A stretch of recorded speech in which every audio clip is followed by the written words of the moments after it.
આવાસ યોજના ના લાભાર્થીઓને work order આપવાના કાર્યક્રમમાં આપણી સૌની વચ્ચે ઉપસ્થિત આપણા સૌના આશીર્વાદો દ્વારા જેઓને આપણે દિલ્હી ખાતે પાર્લામેન્ટમાં આપણને આશીર્વાદો આપે એના માટે ખૂબ મોટી લીડથી જીતીને મોકલ્યા છે એવા આપણા સૌના લોકલાડીલા આદરણીય સાંસદ સભ્ય શ્રી જસુભાઈ રાઠવા સાહેબ, આપણી સૌની વચ્ચે ઉપસ્થિત પૂર્વ સાંસદ શ્રીમતી ગીતાબેન રાઠવાજી, હમણાં જ આપણને માર્ગદર્શન આપ્યું એવા જિલ્લામાં એમના માર્ગદર્શન નીચે આ તાલુકા કવાંટ તાલુકાના કર્મચારી અધિકારીઓ સૌની મહેનત દ્વારા અહીંયા 7,000 જેટલા લાભાર્થીઓને આજે વર્ક ઓર્ડર આપવાના છે અને તેઓના પણ આ જિલ્લા કક્ષાએથી માર્ગદર્શનના કામ કરાવવાનું એમના જે માર્ગદર્શન હતું એવું માર્ગદર્શન આપણે મળ્યું છે એવા આપણા જિલ્લા વિકાસ ગ્રામ એજન્સીના ડાયરેક્ટર સાહેબ શ્રી કેડી ભગત સાહેબ, ઉપસ્થિત જિલ્લા પંચાયતના ઉપપ્રમુખ માન્ય રણજીતભાઈ ભીલ, ઉપસ્થિત જિલ્લા પંચાયતના સભ્ય શ્રી સુરતનભાઈ, પૂર્વ શિક્ષણ સમિતિના ચેરમેન બેન શ્રી ભાવનાબેન, તાલુકા પંચાયતના પ્રમુખ માન્ય મિલનભાઈ, તાલુકા પંચાયતના કારોબારી અધ્યક્ષ માન્ય પિન્ટુભાઈ, જિલ્લા પંચાયતના સભ્ય માન્ય સુરેશભાઈ, આપણા છોટાઉદેપુર તાલુકા ભાજપના પ્રમુખ માન્ય કાળુભાઈ, તાલુકા પંચાયતના સભ્ય ઈશનભાઈ, તાલુકા પંચાયતના સભ્ય સત્રસિંહભાઈ, પૂર્વ તાલુકા પંચાયતના પ્રમુખ સત્રસિંહ ભીલ સાહેબ, તાલુકા વિકાસ અધિકારી શ્રી અને આ વિભાગમાં કામ કરતા તમામ અધિકારી કર્મચારી શ્રીઓ, તમામ ગ્રામ પંચાયતમાંથી ઉપસ્થિત માન્ય સરપંચ શ્રી, તલાટી કમ મંત્રી શ્રીઓ અને ગામડેથી પધારેલા સૌ મારા પ્રધાનમંત્રી આવાસ યોજનાના લાભાર્થીઓ તથા ભાઈઓ તથા બહેનો, આપણે કેડી ભગત સાહેબ કીધું એ પ્રમાણે સૌથી પહેલા તો આપણા નિયામક સાહેબને અને તાલુકા વિકાસ અધિકારી શ્રીને અને નીચેની જે ટીમ તાલુકામાં કામ કરી રહી છે એ તમામ કેડી ભગત સાહેબથી માંડીને તમામ અધિકારી કર્મચારી શ્રીઓનો હું ખૂબ આભાર માનું કે કવાંટ તાલુકાની અંદર આજે 2024-25માં 7,000 થી ઉપરના લાભાર્થીઓને વર્ક ઓર્ડર આપીને તમે માનવ મંદિર બનાવવાના આશીર્વાદો આપણા સૌના દ્વારા પ્રાપ્ત થયા છે તે બદલ તમારો સૌનો હું આ તબક્કે આભાર માનું છું અને અભિનંદન પણ પાઠવું છું. આપણે બધા સૌ જાણીએ કે આપણે ગમે જગ્યાએ પ્રવાસે ગયા હોય, એ મહાકુંભમાં ગયા હોય, માં અંબાજી ખાતે અંબાજી ગયા હોય કે અન્ય કોઈ પણ પ્રવાસન સ્થળો પર આપણે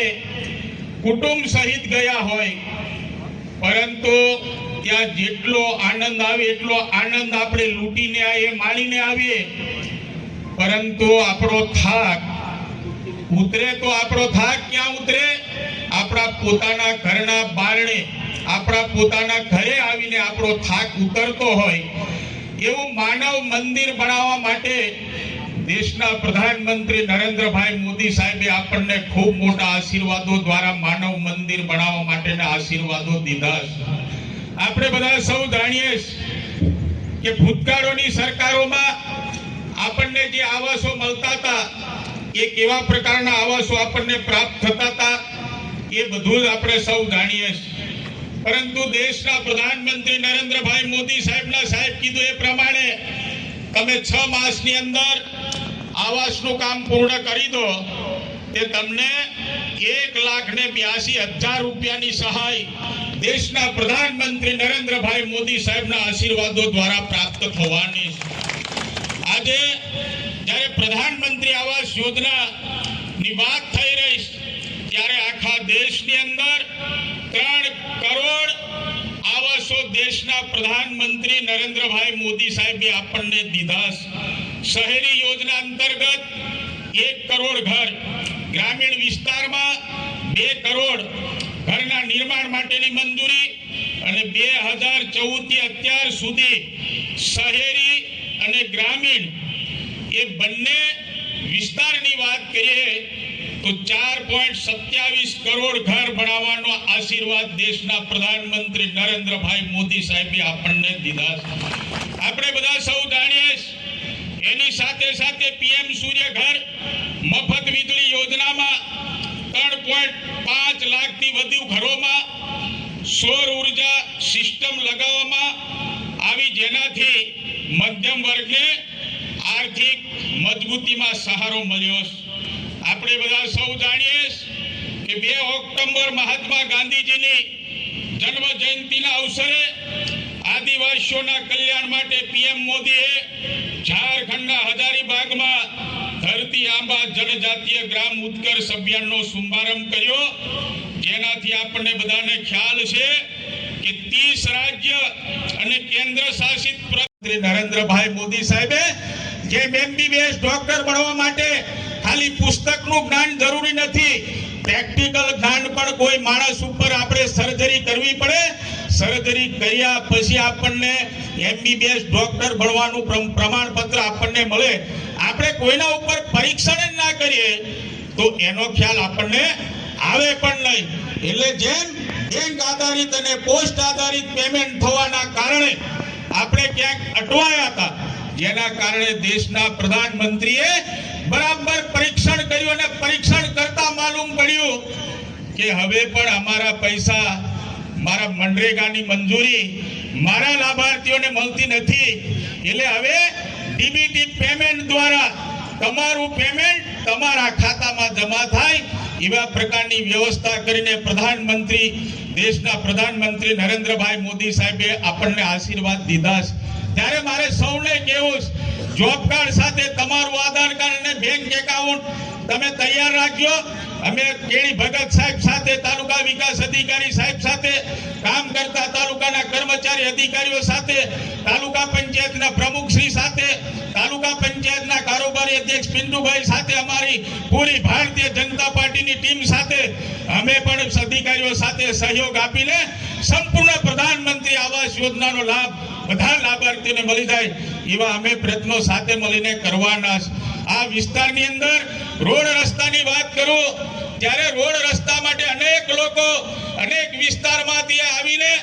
નેતાઓ આપણને ગુમરાહ કરતા હોય, અન્ય પાર્ટીના લોકો આપણને ગુમરાહ કરતા હોય, એવા પાર્ટીના આગેવાનોને હું કહેવા માંગુ કે 1947માં દેશ આઝાદ થયો. આઝાદ થયા પછી ગઈકાલે જ આપણે પ્રજાસત્તાક દિવસ ઉજવ્યો, દેશનું બંધારણ ઘડાયું. ત્યારે દેશના ડોક્ટર બાબા સાહેબે બંધારણના ઘડવાયા આપણને બંધારણમાં કીધું કે આદિવાસી વિસ્તારમાં છેવાડાના લોકોને રોડ રસ્તા મળવા જોઈએ, છેવાડાના લોકોને એકલવ્ય મોડેલ જેવી શાળાઓ મળવી જોઈએ. તો આપણે બધા સૌ જાણીએ ભૂતકાળોની સરકારમાં ગોજારિયા જેવા ગામમાં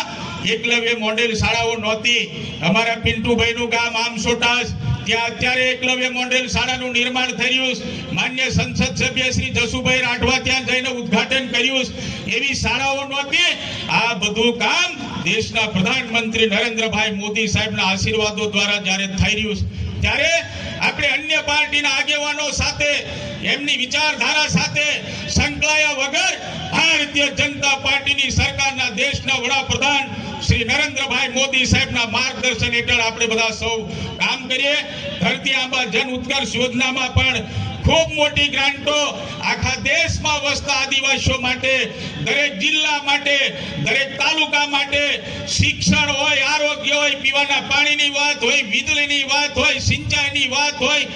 આ બધું જ કામ કરવા માટે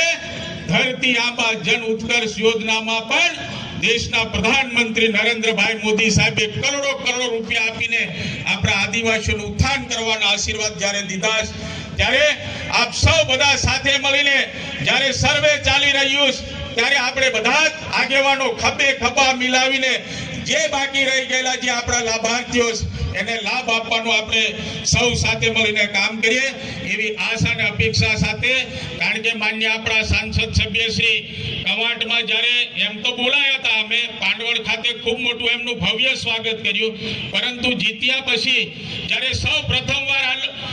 આટલી ખૂબ મોટી સંખ્યામાં જ્યારે ઉપસ્થિત થયા ત્યારે એમના મુખેથી પણ આપણે માર્ગદર્શન લેવાનું ત્યારે વધુ ના કહેતા